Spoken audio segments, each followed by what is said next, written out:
Touchdown, Chargers!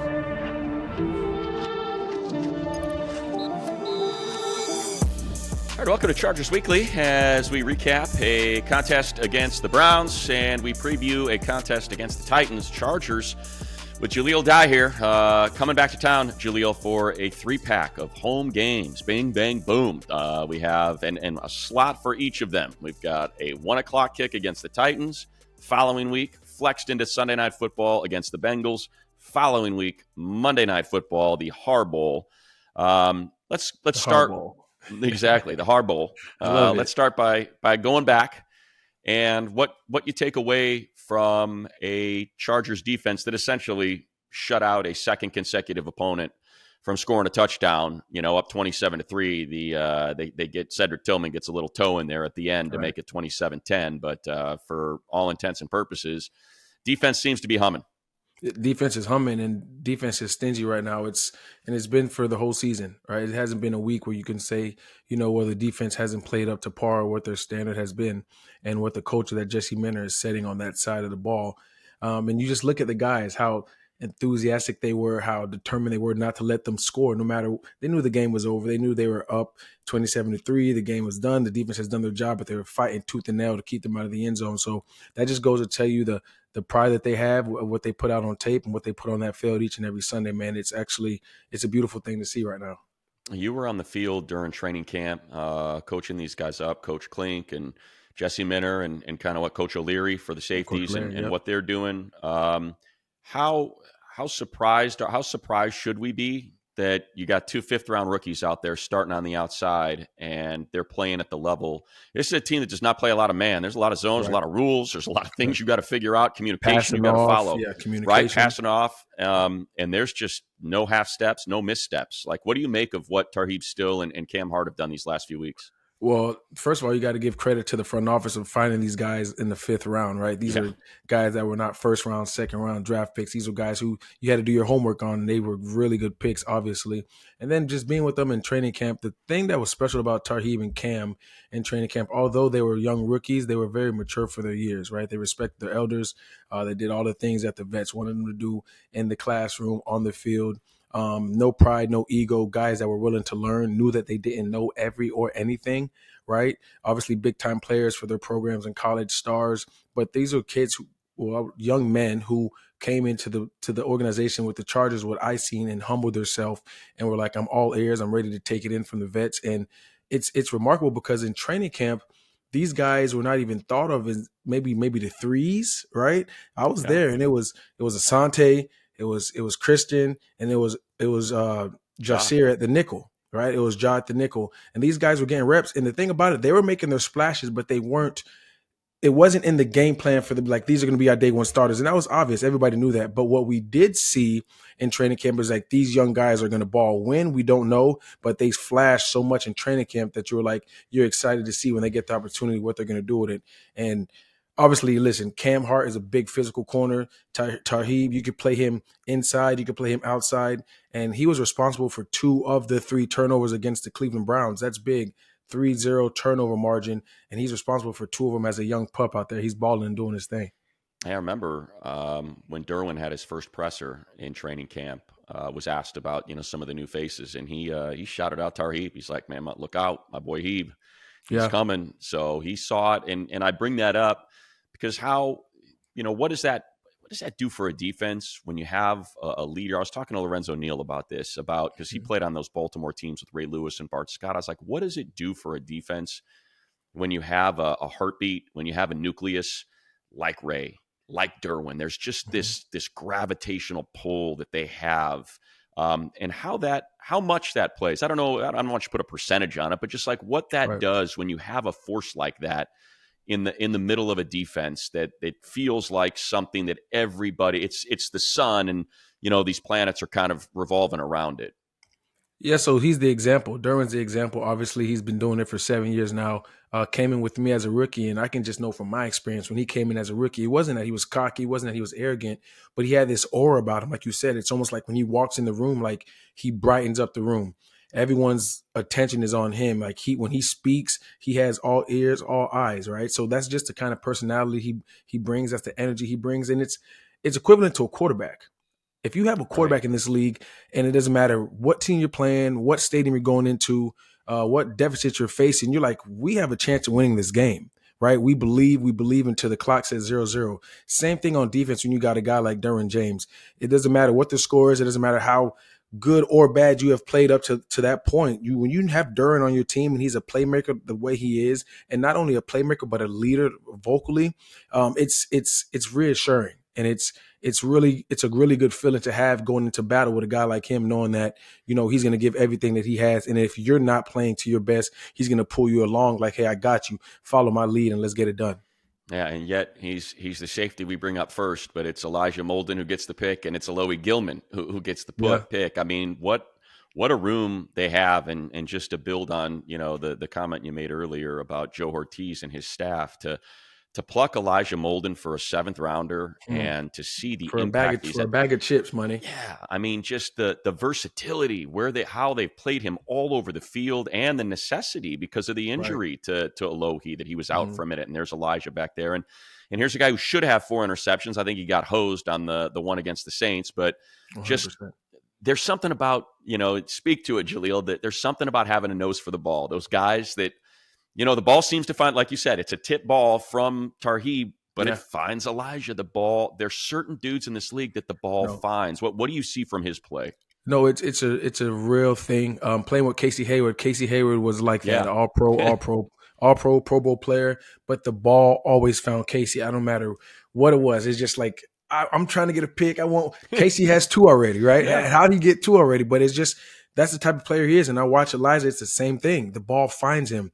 And I would go even as far to say he is the best free agent signing that the Chargers have had this year besides JK, when you look at the impact that he's had on defense coming in late, right? Having to come in and learn a new system. And like you just said, a system that is not just man-to-man, line up and play. You could pluck any guy off the street. He's at the safety position, making calls, making checks. And when he has to be in the right position, he's in the right position. I think that's why the ball's finding him. Very obviously a smart guy, talented guy, athletic. But when you see him, he has a nose for the ball. And my coach would always say, if there's one thing you do, flash at it. If you're a hard hitter, flash on film and hit hard. If you take the ball away on film. And the one thing that he does really, really well from me watching him up to this date is he takes the ball away and the ball finds him. And if you could take the ball away at the rate that he's doing in this league, he's going to have a lot of interest and he's going to have a big payday soon.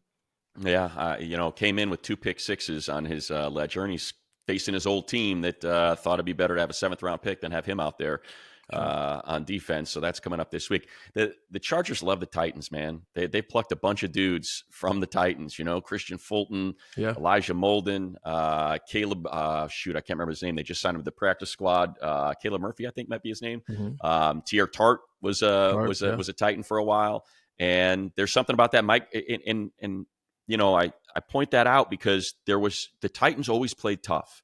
It wasn't the most flashy defense that, but they were, and that's the thing that jumps out about this. And maybe there's I don't know if scar tissue is the right word, but having, called these last few years where it's just explosives all over the field. There's missed tackles, there's miscommunications, there's lapses. Like there is none of that this year. And it reminds me a lot of those Titan defenses with Mike Vrabel where, who's this guy, David Long? What? Huh? Yeah, he's one of the best guys, he's always in the right place at the right play, and you don't know his name, but and that's what this feels like. It feels like everything's settled. Like everything, you never have those big mistakes that I felt like were littered all, how many times I saw Eric Kendricks pointing like this and doing these sort of things, like hands, palms up. We call it palms up. No palms up on film. Right. It feels like that's kind of what separates this defense is there's very little mistakes, man. It's a Simon football. Yeah, it just seems like they're on one accord, money, and it's a beautiful sound when you're on one accord. Everyone's on the same symphony, right? That's what that's what it feels like. That's what it looks like. And I think the biggest thing is just everybody believing in the system and understanding. Jesse Minter would always bang home that, listen, we don't need superstars. We just need you to be really good at the job that we're telling you to do. right? So no one going over and beyond trying to make the play in the gap that's to the left of you when you need to stay in your A gap. It's do your job and trust your buddies. And I think what they have right now is a lot of trust in each other based off their success, based off the proof of concept that they've been playing really well doing their job. And they're just continue to stay even keel and take care of their business. And then once they take care of their business as a group, you get the result that we're seeing. And I think that's the biggest thing right now with that defense. Is it, and look, Jesse Minter's got a shot to win the Assistant of the Year award at the end of this whole thing, and he's going to be interviewed for a bunch of head coaching jobs. There's no doubt about that. So I'm not saying, I hope this comes out the right way. Mm-hmm. We always want to kind of think about, what's the scheme? They're running too high and it's Vic Fangio, and this is a 3-4, this is Wade Phillips, 3-4, it's the old bum Phillips. And that's what, like, to me, this doesn't feel like scheme. Am I right in that? It feels like, here's the foundation of what we do. Now it is, you know what I mean? Like, it just feels like the fundamentals are stressed so much with this group. And I just think about 2 weeks ago, Tarheeb squaring up Kamara. And it's just like, hey man, nothing flashy. I'm just here and I'm going to wrap and I'm going to drop. And just those sort of things feel like they're so in line with this unit. Yeah, and I mean, it's always you can always say it's somewhat scheme, but the Fangio scheme has been around. Staley was running the Fangio scheme, and it looked totally different, right? So it's just all about how you teach it, I think. And like you said, there's a foundation. Like I said, you know what you're supposed to do. You know your job.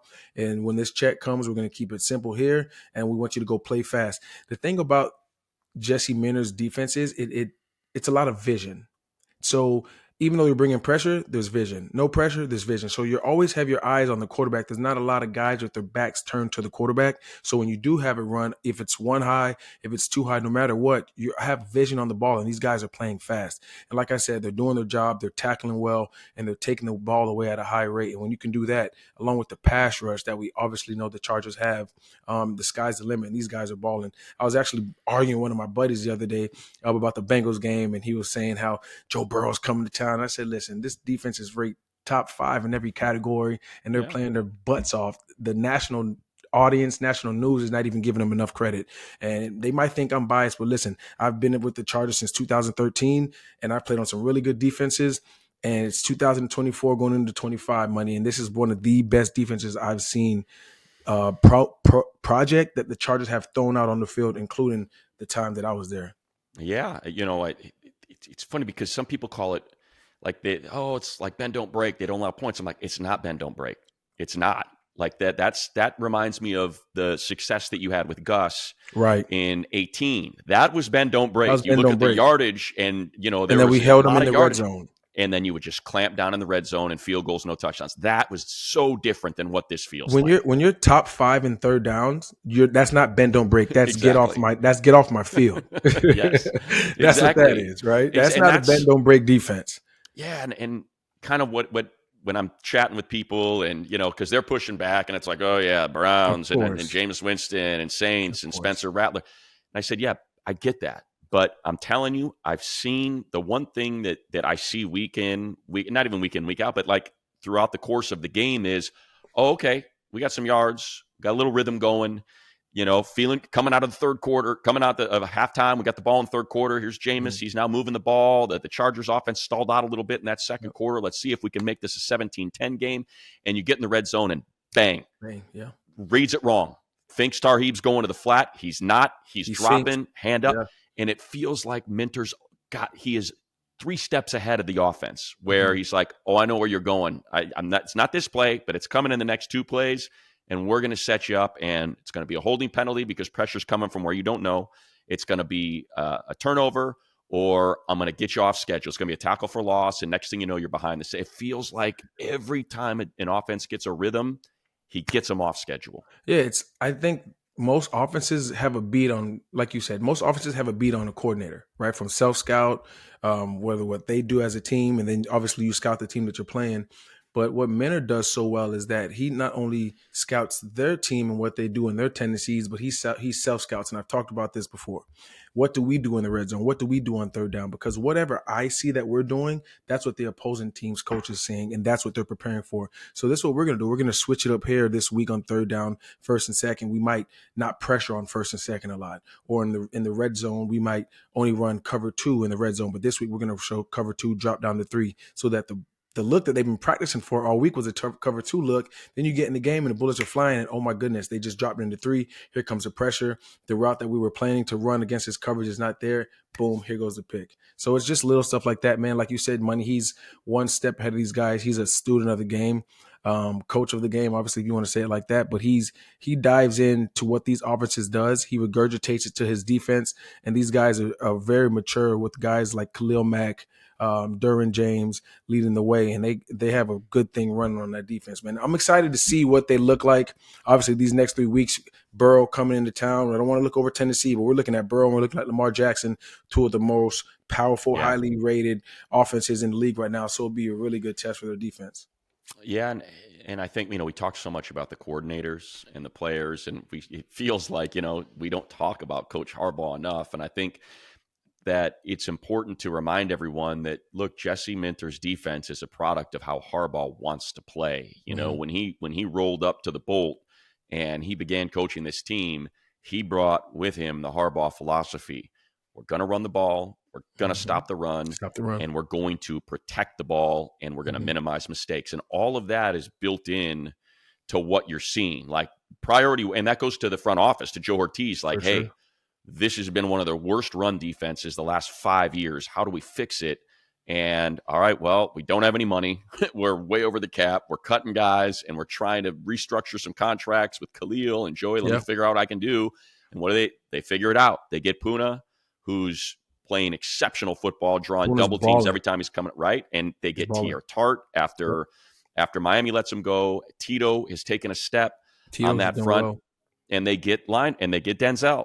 And it's like the spine is solid, and it's not just the number one scoring defense, but even if you're, into the advanced analytics, this is the number one EPA run defense in the NFL.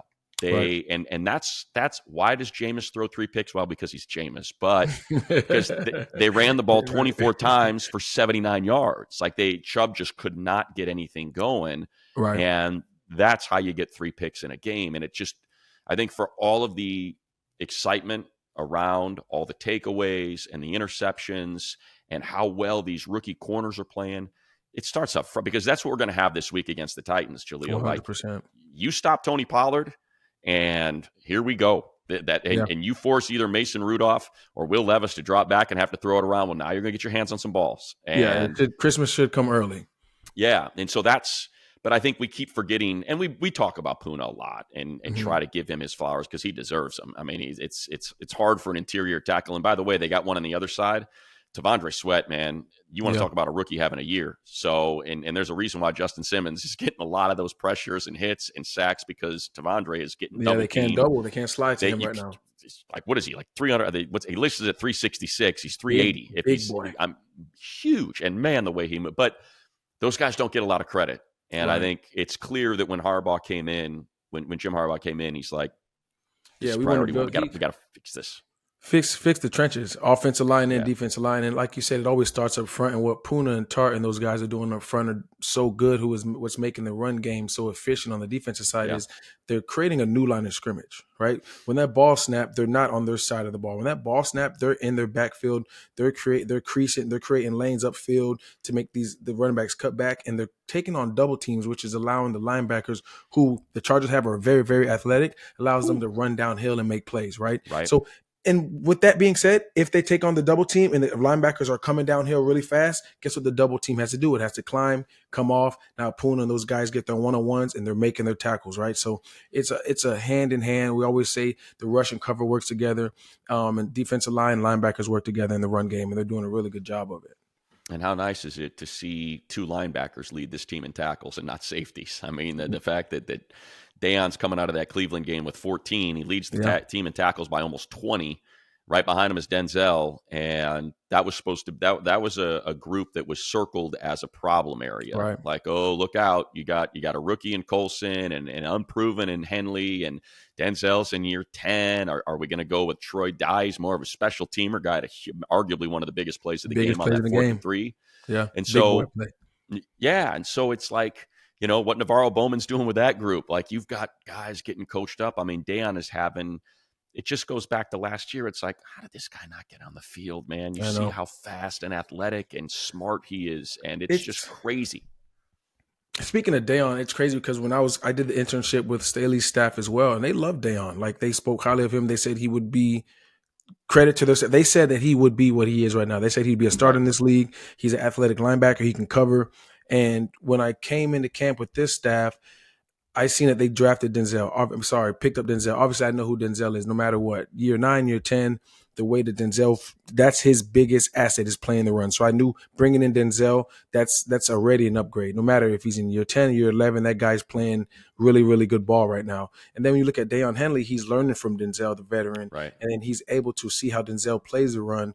And with his athleticism and his speed, remember, he's a special teams demon, right?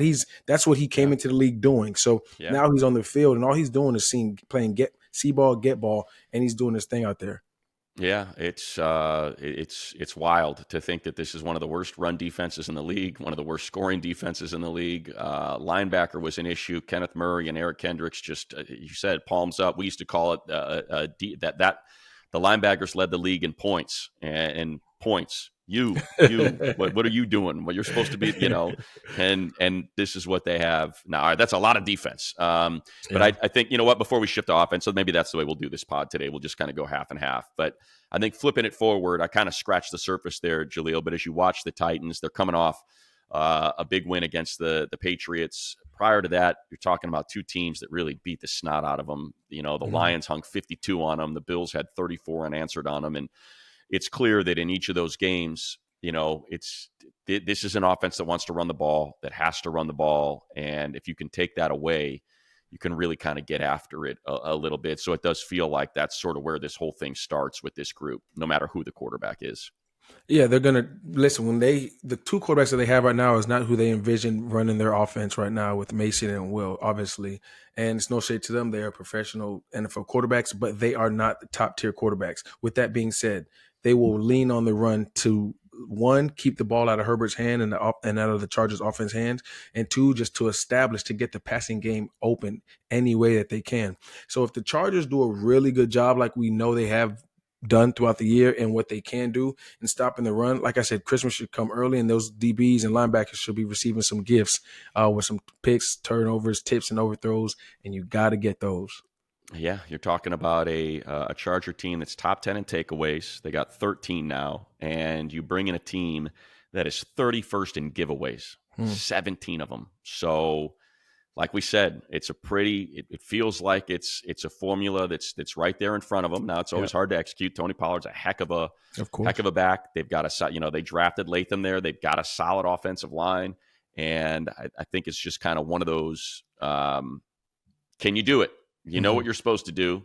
You know, kind of how you're supposed to do it. Can you do it? But yeah, that left side, very similar to the Chargers' left side when it comes to running the ball. I want to make sure I had it right because I wasn't sure if they had Skoronski at right or left. So they got Skoronski left guard, Latham left tackle. Those guys can clear some freaking space in the run game. But feel pretty good about the guys that the Chargers are going to throw at them. But defensively, it feels like that's kind of what we're looking at. And I think, you're also looking at those rookie corners again, based on sort of where we're at in the injury report with Christian Fulton not practicing yesterday. We haven't gotten today's report yet, but I think they'll probably be the same guys that are out there. And you got to think about it too. Tennessee's thinking, well, hey, we want to run the ball, but they're also thinking what you just said. No matter how good these guys have played on the outside, they're still rookie corners who don't have much experience. So look for them to try to attack them in whatever way that they can. So I know that Jesse Maynard's thinking that. I know that Klink is thinking that, and O'Leary's thinking that as well. So they're going to have those guys, or should have those guys, really prepared. Because at the end of the day, no matter how much success that they've had so far, they're still young guys, they're still rookie corners, and that's the hardest position other than left tackle to play as a rookie, and obviously quarterback is playing on that island. But I think those guys will be up for the task. They have been all year, and I don't think this should be a different story. On Location, official hospitality partner of the NFL and the LA Chargers, offering Chargers fans the opportunity to lock in verified Super Bowl tickets and access to exclusive pregame parties with an official VIP ticket package. Take your pick from the best seats at Caesars Superdome, including the most coveted seats at the 50-yard line, and exclusive access from private pregame parties featuring big-name entertainment, chef-inspired food, and top-shelf bar to post-game field celebrations. Incredible experiences are coming in hot. 5-star hospitality. Go first class all the way from the moment you arrive in New Orleans. Enjoy personalized concierge services, excursion planning, reserved parking, a VIP gifting suite, and many more premier perks. Visit onlocationexp.com/SBLIX or call 877-373-5062 to secure your ticket packages today. All right, let's move to the offensive side, and I guess we'll kind of go halfway there, because you said it when you're on a team with a quarterback, how you feel going into a place. But I want to start on the other side, because there's three names that come up, I feel, in the NFL, where when you say them, everyone's like, oh man, Patrick Mahomes coming to town. Yeah. Oh boy, Josh Allen's coming to town, and oh man, here comes Lamar Jackson. Like, for sure, those are the three. And to me, Justin Herbert is in that conversation, because 100%. if he's 100% healthy, he is a problem. Yep. If he can use his legs, if he's, and I think you're starting to see that now. And it's one of the big reasons why they didn't go out and trade for a wide receiver, because they're like, no, we needed to get him healthy. We need him to settle in, get some chemistry with these guys. And now you can kind of get Palmer and Q and Ladd to fall into their place. And, if this is 2 weeks ago, then yeah, I think they're looking at Mike Williams, and they're trying to see if the Saints are interested in moving Chris Olave or Garrett Wilson from the Jets, if that's where the trade deadline is. But now that we've got these last 2 weeks and Ladd's showing, I can be number one. You want to target me? We can do it differently than some other places, but we can do it from the slot, and we can put up a bunch of yards. And it feels like that's now starting to hit its rhythm, this passing game. I agree with you, Money. And the funny thing is, since we had the episode maybe 3 weeks ago, and we were talking about the free agency, and we were saying, hey, they got to look to bring in the number one. Those guys must have watched the episode, because since then they've been balling. First of all, it was Ladd, right? And then last week it was Q. So it's been wide receiver by committee, and it's a beautiful thing to see, because these guys haven't had much success in the year. And there's been a lot of media talk about, the wide receiver one and who does Justin throw to, and tight ends being his top target. And then these guys are starting to come into their own. So it's an awesome thing to see. Obviously, Ladd, the rookie, Q, rookie last year, who people wanted to label a bust, was dealing with some injuries, and he came back and had a big game last week. So it's like, who's going to be the next guy this week who's going to step up and make a play for the offense and be that guy that Herbert can go to?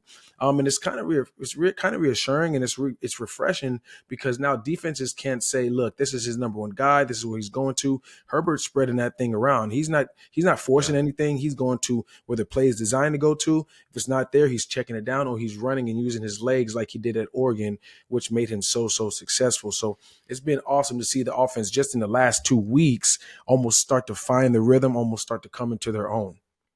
And by the way, you know why perhaps this is happening? Because of, again, Coach Harbaugh and Coach Roman and what everybody thinks they're going to do. And we've talked about it, that box has been packed, that nobody is honoring the pass, that they're not afraid of the vertical passing game.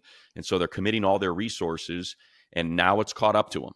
And now Justin Herbert has the highest passer rating the last 3 weeks on on vertical throws, on throws over 10 yards. And he's protecting the ball. And he's on a 6-game streak, ties a Charger record without an interception. He's leading the league. There's no other quarterback in the league that's gone 6 consecutive games without throwing a pick. And he's pushing the ball downfield. It's not little bubble screens and check downs. I think he's number 2. I think he's number 2 in passes over 10 air yards. So he's pushing it, and it's because everyone is now committed to that run. They're like, okay, here's what they've been doing. Here's what it's 7 in the box, 8 in the box, 9 in the box, and now he's burning them. And yes, there's some blown coverages there with Denzel Ward, who missed all week of practice, but at the same time, you might have one eye in the backfield. It is what it is, and yet, and one of them looked like it may have been cover 2, and the safety, like you said, may have one eye in the backfield. Off. Exactly, he was going to pass it off, and the safety thought it was. So it's miscommunication, and then their feet are slowing down, and they're chattering their feet. As a DB, you never want to chatter your feet. When I say chatter, it's almost like when you read passes, pop up, and then you're getting into your pedal. These guys' feet are not getting into their pedal. They're staying chattered because they think what? They think run. Right. And as soon as you look up on, it's not run, and now you have a guy 4.4, 4.3 running full speed at you, and now you're in panic mode. right? So it's the run game is crucial in so many ways, so many aspects of the game. And obviously it hasn't been the run game that we've seen in the first 3 weeks, but the pass game hasn't been the pass game that we've seen in the first 3 to 4 weeks either. It's evolved and it's becoming better. And that's obviously a good thing to see right now, going into week 9. That's a perfect way to describe it because, all right, finally, it feels like, all right, finally, Herbert's healthy. You know, he can move around back there. And now look what you have. Now you're starting, okay, so now you have to worry about the vertical passing game. Now what happens on that final drive? Here comes JK ripping off, you know, I think his long last week, he had a 34 last week. He had a 16 that set up the 7-yard touchdown run. And it's like, yes, why? Because Herbert's throwing for 282 on 18 to 27. And it's like, yeah, that's His why. arms are live again. So defenses now they're playing the 2 shell money, right? Which obviously leaves one less defender in the box, right? So now they can run. Or if they drop down. And Herbert, I think he has because you got to remember, Herbert was hurt a lot of time for training camp. And then he got hurt in the season, right? So he never really got to grasp and get the reps with his receivers and the offense that you get in training camp. That's what training camp is for. It's about building chemistry. It's about building timing. It's about building rhythm, right? So obviously as a former player, about week 8, week 9, where they are in the season right now, you have your wind. You're not out of shape. Your pads are set. Your tackling's well.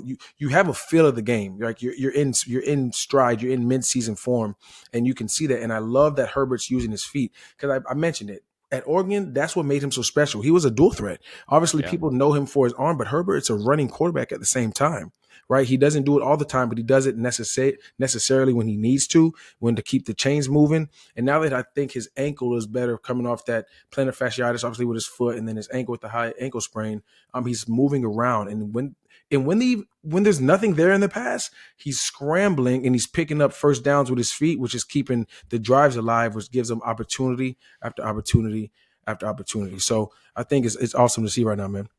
And I think when we go back to the introductory presser from Greg Roman, and he was talked about the way you envision offense, run heavy offense, but now you got Justin Herbert. Are you really going to commit to that? Is it going to be the same?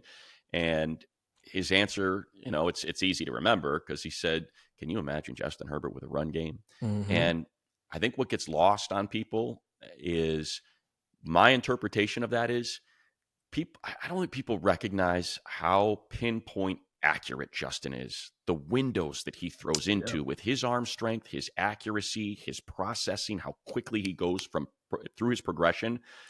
That's to me what he was talking about. He's like, hey, and I'm glad you brought up the chatter because that's my interpretation of what he said. If I have DBs just thinking just a little bit, just a little bit, that window's going to open up a little bit more. And my quarterback's so ridiculously accurate with such incredible arm talent that it's over. It's over because they got to honor the run. And now those windows have opened just slightly. And I think you're seeing that. You're seeing that. Just go back and watch. I'm talking to the people listening and viewing right now.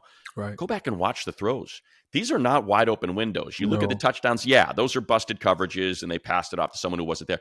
But watch those throws to Ladd. Watch the throws underneath. And they are just, man, they are perfect. And to me, it's a product of this offense becoming more balanced and those DBs sort of just hesitating a little bit and open that window a little more. Yeah, because they can't get a beat on if it's a run or pass. And when you can't get a beat on when it's a run or pass and the offense is really, really balanced, it's the hardest thing as a DB because you're on your heels the whole time. You never know when to be aggressive on the run. You never know when to get back into coverage briskly and fast and be ready to pass off routes. And then it's like, it's beautiful to see because I've played with Justin for 2 years and then I've coached around Justin for 2 years. And everyone sees the throws he makes on Sundays, but the thing about it, I see what he's done in practice. And yes, it's practice, but the throws that he makes, money, just to back you up. Like I've played for 9 years, 10 years, and I've played against Tom Brady. I've played against Patrick Mahomes. I've played against Aaron Rodgers. You can name them. I've seen them all, right? Ben Roethlisberger, and Herbert makes throws that I've never, ever seen before. And national media doesn't give this guy enough credit, right? They're more so ready to tear him down and say why he's not a top 5 quarterback and why he's not a winner and why he's not. But instead of just sitting back and really, really appreciating the talent that this young man has, it's absolutely crazy. Yeah, and it's not hard to find. Because there's one every game.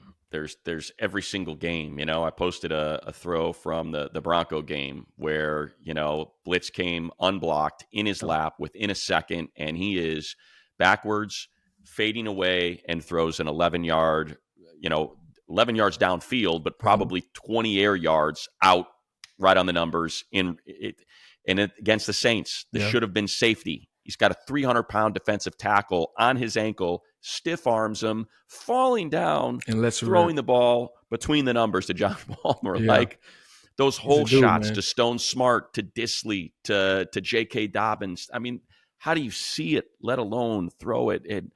And I think that's what gets away a little bit. People, they like the scramble and the busted play and, look at him running around and pirouetting. It's like, yeah, but now you're asking guys to cover for 5-6 seconds. I'm not taking anything. What I'm getting at are it's different. These that are out like that, and pressure's in his lap and what he's able to do. And there's open, and then there's NFL open. And open is different. That's why a lot of quarterbacks come into the NFL and struggle, because college open could be 3 yards, right? NFL open is this.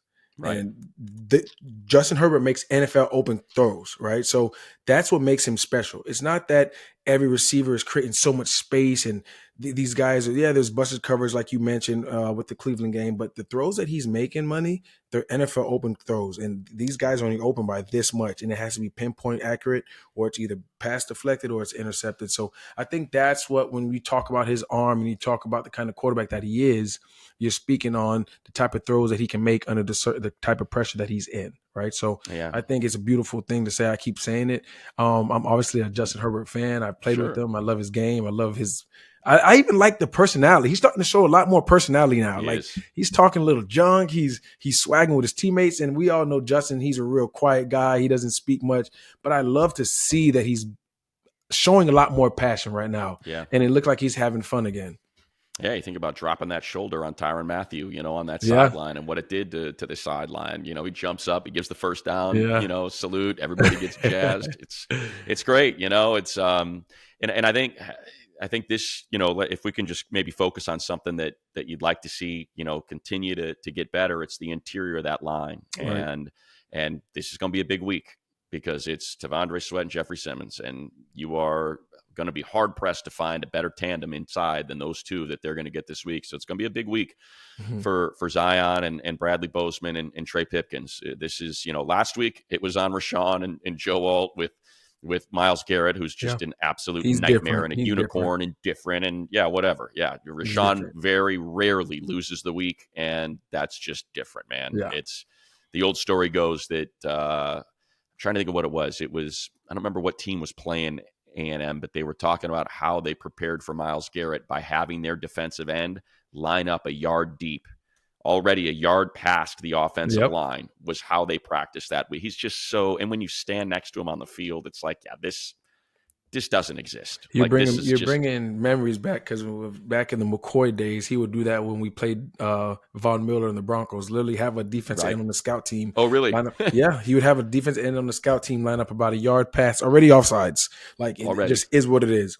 But it forced the tackles to have to kick back with urgency. This is what it's going to feel like in the game. These guys are getting these kind of jumps. When you talk about Myles Garrett and those kind of unicorns, they're getting those kind of jumps to where it feels like they're already lined off. They're already lined off sides before the ball's even snapped, Coach. So that's funny you said that. Yeah, I mean, and it's you watch that one rep that he got the sack on against Joe Alt, and you're talking about one of the largest humans in the NFL, and it was one hand, and he was in the air and going back 5 yards. I mean, Myles isn't too small himself either. Exactly. It's a reminder that don't get used to that, because that doesn't happen to Joe. The guy had zero pressures the week before, and here that's what Myles Garrett can do. But this is a week where that communication, and that's what I think it's so hard for people to kind of understand how, and I think it's hard to get that rhythm, to get that chemistry, to figure out, I'm passing. And I think it's just been a click slow It's been a Mm-hmm. click slow of kind of keeping your head up and figuring out, okay, I got to pass off and I got to help over here, or Right. I got to pick this guy up because he's being, and it feels like that's sort of what's happening on the interior of that line and some of the games in the stunts that they're running. And it's going to be a tough one this week with Yeah, Jeffrey it is. Simmons. And a lot of that comes with just film preparation. Obviously, you got to watch your opponent as an offensive lineman and say, listen, this defense likes to run these kind of stunts. They like to line up in a 3, a 5, a 7. And if they're lined up with 4-by-1, that you got to know that somebody's looping back over. And we got to talk about it pre-snap. Not only do we talk about it pre-snap, but we talk about it post-snap. We talk about it while the play is going on. Hey, switch, left, right. It's communication. Like you have to over communicate. And then with those monsters in the inside, I'll probably see the Chargers running a lot of more stretch zone, not so much inside zone, downhill running, probably a lot more stretch zone to get those big guys going, get those big guys moving, a little bit fatigued. And then as the game wears down, as they wear down, then you can probably see some more direct hit and runs up the middle. But those guys inside are definitely difference makers. So you'll try to not let them ruin the game, not let them crush the game, and run a little bit more perimeter runs, I would say. And when you look at kind of the season this year and the losses, right? It's pretty easy to see. They lose to the Bears, and it's 188 yards on the ground. I'm sorry, the Packers. It's 188 yards on the ground. You remember that game? That's the Malik Willis game where Matt LaFleur just schemed it up and said, "Yeah, we're just going to run it." And maybe that's how you neutralize that group, because, man, they're really good, and you got to get Jeffrey Simmons not coming upfield. The Lions hung 52 on them, and they ran for 164. So it's just it's kind of one of those. It can be done. It can be done, and I think it's gonna hopefully be done, because I'd love to see JK continue to build on finally kind of getting back to those explosive runs last week, getting back in the end zone. And, he got in the end zone against the Saints, but it wasn't necessarily that sort of JK day where he's running for 4.5, 5 yards per carry. So would love to see him get back to that, because clearly, we've seen it happen. We've seen the type of success, and this is they all count the same. I know like you said, your guys are talking about, oh, Burrow's coming to town. And it's like, don't just remember, it's an opportunity to get to 6-3, to look at the remainder of the season and know you only got to go maybe 4-4, and you are punching a ticket into the playoffs, after that, because you get to 10 wins. It feels like that's going to be enough to get into the tournament for sure. And it's still a team that can remember, it took a weird throw from Will Levis to lose to the Bears, another weird play by Will Levis to lose to the Jets. Like, those are good defenses, and this defense is good enough to keep you in those games. So by no means do I think this is going to be a walk in the park, but I said the same thing about the Browns, and it's a team that's starting to kind of find itself and find its rhythm, and pull away from teams that they feel like they're better than. They should. And the mark of a good team money is taking care of business against a team that you're supposed to take care of business against, right? And it's no shade to the lower tier teams, but teams like the Cleveland Browns and the Titans coming in. Obviously, I always say it every time we're on the pod, you can't just roll the ball out and expect to just win the game, because this is the NFL. These guys are getting paid just like you, best athletes in the world. But at the same time, when you look at roster for roster, team for team, listen, the Chargers should be able to take this one on Sunday. And the mark of a good team, when I was playing, is always, look, we're going in to play this team. Let's not give them no breath, because what do you do when you let an underdog hang around? You give them life, right? Take the wind out of them right away, put your foot on their neck, and let's get this done, right? And let them know that there's no room for error. There's no room to let them feel like they belong here, right? And I don't think the Chargers have that mentality. Obviously, they're coached well by Harbaugh and that coaching staff. So I know they're going to approach this like professionals and be ready to take care of business. Yeah, it's kind of, you think about the Arizona game, and just what could have been had Rager not have that fumble at the start. You punch it in immediately, and it becomes kind of like, oh boy, we got Justin Herbert in town. Here we go. And instead, it's 5 field goals and a lot of drops. And since then, wide receivers have been exceptional. The passing game has been incredible, and it's a chance to build on that. And as you look down the schedule, this is. After this, man, it's the gauntlet. It's the Bengals. It's the Bengals, Ravens, Falcons, Chiefs. Yeah. And then Buccaneers after that, and the Bucs are pretty darn good this year. Should have gone. They go for 2, and who knows? Maybe you're talking about that. They should have went for 2 money. It's so dumb. They should have went for 2. How does that happen? You're in Kansas City. You have them on their heels, and they haven't stopped your offense in that drive. I don't see why you give 15 another chance, but that's another conversation. It is. And just you see it. Baker always wears his emotion on his sleeve. And as soon as that coin toss came up, the head back, it's like, yeah, you lost. Like you lost. Just Speaking of go that, from the 2 yards NFL, out. the NFL needs to change that rule. I'm sorry. They need to change that rule. Both teams need opportunity to score. It's I'm annoying. with you. Although if you told me I can only choose one and I can get rid of this stupid challenge system and I can just do the college replay where you just buzz down, hey, hold, Right. we want to get another look at this. That's my number one. Can we just get to that already? Can we not play these games of, automatic review on turnovers and touchdowns? Review it. Just have three guys staring at TVs and they're going to buzz you when they want you to hold the play. And it's going to be a lot better than a guy digging into his pocket, throwing the flag after 25 seconds. And then the ref doesn't see the flag surface and it's a crap show. Exactly. Just get me that first. But I'm with you on that. Overtime is still not quite still gotta right. tweak that, man. It's not fair. Yeah. And I know it's a lot of people don't like it, but I think I would almost take the college version versus this one. 1,000%. I know people hate it. It's like, really? We're going to start at the 35? Yeah, they feel like everyone's going to score in the games. It's going to be 7 overtimes because it's the NFL. Yeah. So I get that. Right. But even if you don't do it at the college version, at least, hey, you know what? You score. You still get a possession. Yeah, they get a possession. They have to. Yeah, exactly. So if you don't get lucky on a coin toss and you lose the game, and I've never agreed with it, honestly. Right. So. For people that are wondering, it's because the NFL has windows and they want network TV wants games. You in a 3-hour window. Exactly. It's not college where they're fine if it goes 3:50 or 4:50. Right. Like that's not NFL wants you in and out in 3 hours. So they can go Pacific time 10 to 1, 1 to 4, a pregame show, and 5:20, bang, and let's get out of here. And that's what they want. And so overtime with the college can go from a 3-hour game to a 3:15, and now the network's like, come on, man, I got to get to this. I got my premier game coming at 1:00, and you're dipping into that. And y'all over here not playing any defense and just it's overtime after overtime. Yeah, and on the East Coast and that's what's funny is it's changed so much. It's because at 4:00. That game now ends at 7, or the 4:25 ends at 7:30. They want to get local news primetime. Primetime starts at 8, so we get our local news in, and they can't have it. And now it's kind of changed a little bit. It's like, people ain't watching primetime as much anymore because they're streaming and they're doing all that stuff. So especially when you put another Monday night on ESPN Plus, like it's another story, Money. We could be here all day. It is. It's like, thanks for that one. Thanks for putting Chargers Arizona as the and nobody even know. It's not like Netflix. It's not like Amazon Prime. No. Nobody knows what ESPN no one knows Plus what is ESPN and where the Plus heck they're is, going.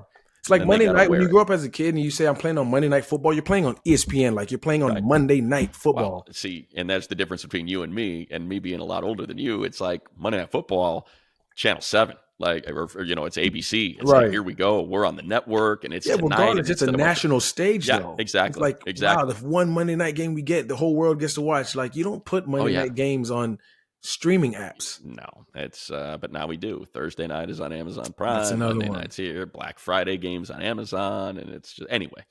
Yeah, we'll be here all day, Money. Yes, we would. All right. Well, Tennessee, and after that, I'll just wrap with this. I talked about that gauntlet, but then you look at the 3 at the end of the year. So if you get this one, you close home Denver. You already beat them in Denver. At New England, I think a 3-win team now after the win in not really good. Still 2. Not playing really good ball. Yeah, and the Raiders, 2-win team right. At Vegas. So it's a chance. It's a chance to get a step closer, improve to 6-3, and feel pretty good. And you know what? I'll tell you, man, with all the injuries, you get to that number 1 wild card spot, and you think about the Steelers and the Ravens, and you could end up having one of those two teams behind you if you can get that number 5 spot. And next thing you know, you feel pretty good about them, maybe knocking off a team that's going to have a home game in the wild card round because it's the Ravens or the Steelers and how well they're playing right now, and then they got to go to Kansas City for the divisional round, and you get to follow the other path. And it could be 100%. It's the AFC is not what we're used to. I feel like, as well as Lamar is playing and the Baltimore offense is running, the Kansas City offense has kind of been hiccuping a little bit. It's been defense mostly. They've just been squeaking by. It feels wide open, man. By.